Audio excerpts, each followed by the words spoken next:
Hey everyone, welcome to my recap of fall. I think this is fall 2024.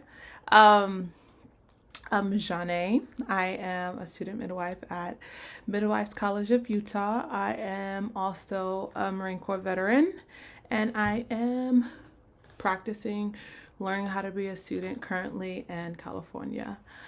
I keep looking over here because I do have a list of stuff that I want to talk to you guys about. Um, First thing is first. Well, it's not in order, so please forgive me if I'm like I remember something and just stick with me, okay? So, let's see. First thing I want to talk about is okay.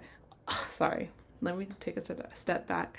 So, in the beginning of my midwifery career, I think I mentioned this at my last update, but I did have a lot more time to make videos, educational ones, dancing ones.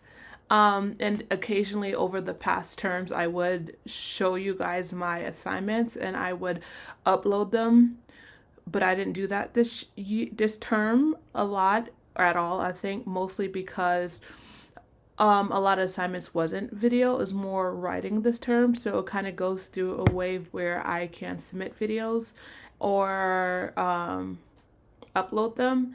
And I usually I can obviously make it private. Some I do make private. However, for the most part, I do opt to show you guys for the upcoming students for assignments, especially like the more difficult ones.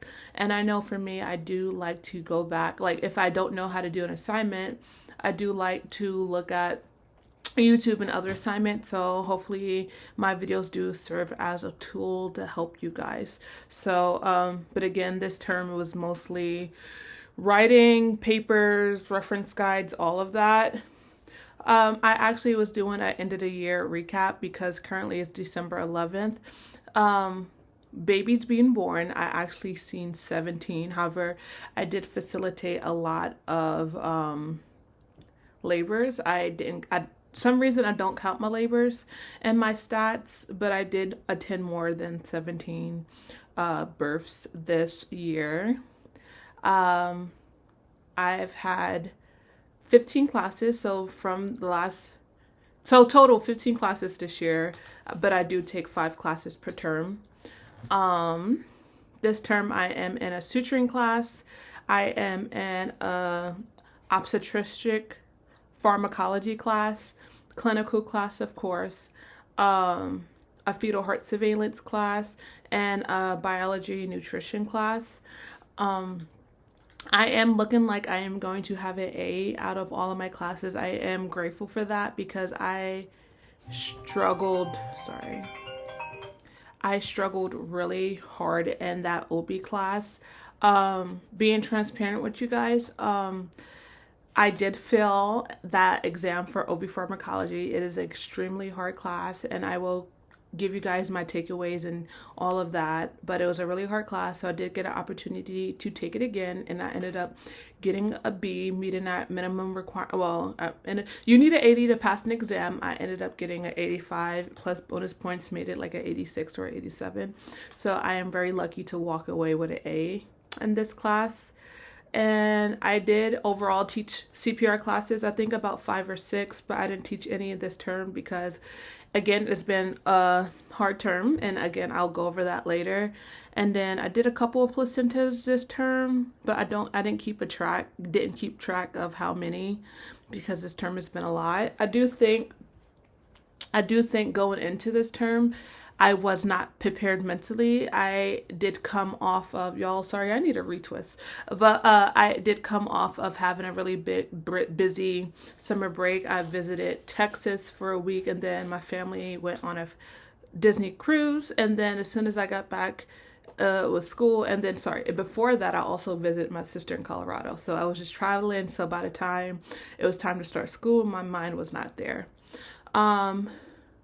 I don't know if I'm going to make a video next term. I just want to say that I will be assessing next term. So April, so I am heading into my last phase and my last term in assist phase. I'm really excited. So Without further ado, I want to talk about clinic first. So basically, where I'm at in clinic, my skills, what I've worked on, what has happened clinically wise. So that involves like appointments, prenatal, postpartum, as well as labor and birth. So again, as I mentioned, I am in a suturing class, so I was able to do more hands-on suturing. I did suture one client. And then I was able to do like the perineum checks and the anesthetizing with the lidocaine. I was able to catch or facilitate the delivery of a couple babies.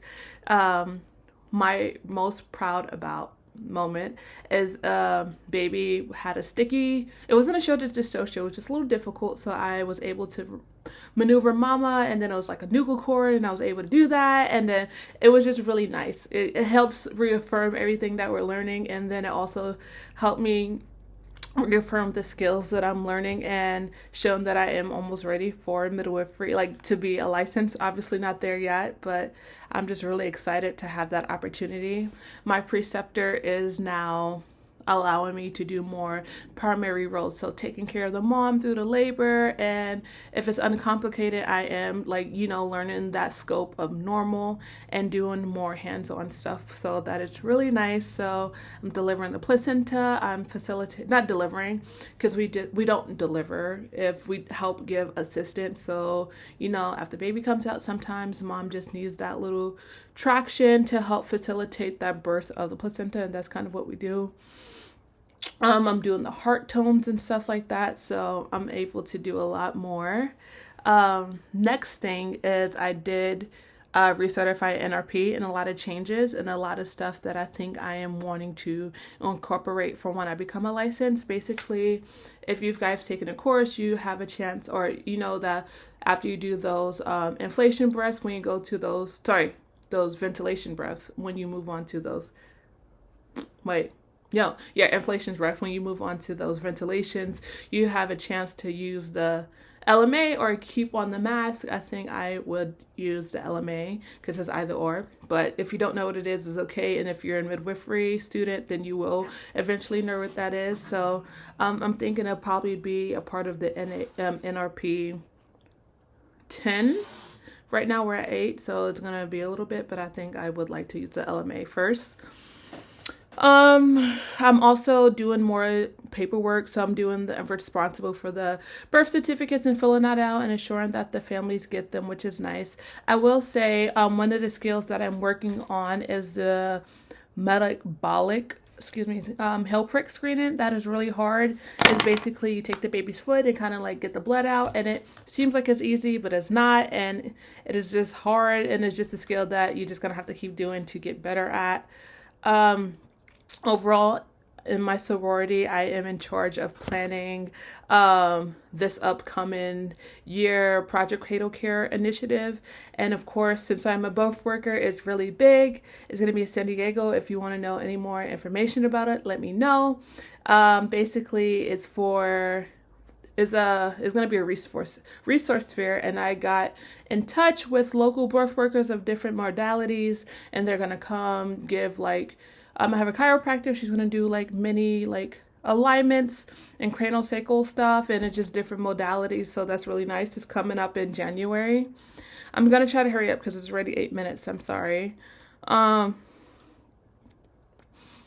People have found me, and again, if you ever find me on any of my social medias and stuff, I will always talk back to you. I do know that there was a lot of people who shared their midwifery journey, and it kind of died off. So I'm just trying to keep you guys in a loop as much as I can. It's hard because there's a lot of schoolwork and life and births and family, so that's why I don't post as often, but I at least try to keep up with these yearly videos, because the more term goes on, the more difficult and time consuming everything gets. So I'm just trying to keep you guys in a loop.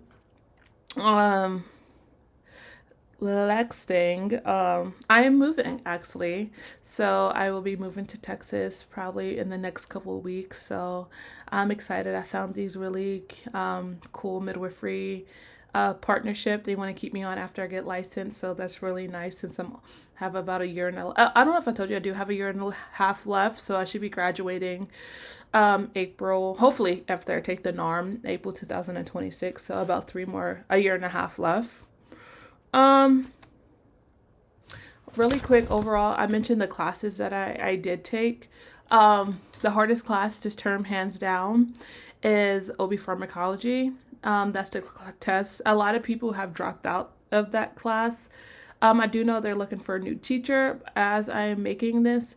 I think my problem is that my mindset is like, I know it, I don't know it. So if I don't know it, keep going. But I also do know the material. However, I don't read the full question. So, sometimes those questions have, excuse me. Yeah. So, sometimes those questions have like those tricky things like, which is not this or blah, blah, blah. And I don't see that because I'm hurry up and go through it. I'm Speedy Gonzalez, and that is my downfall. My tip to everybody is read all the material.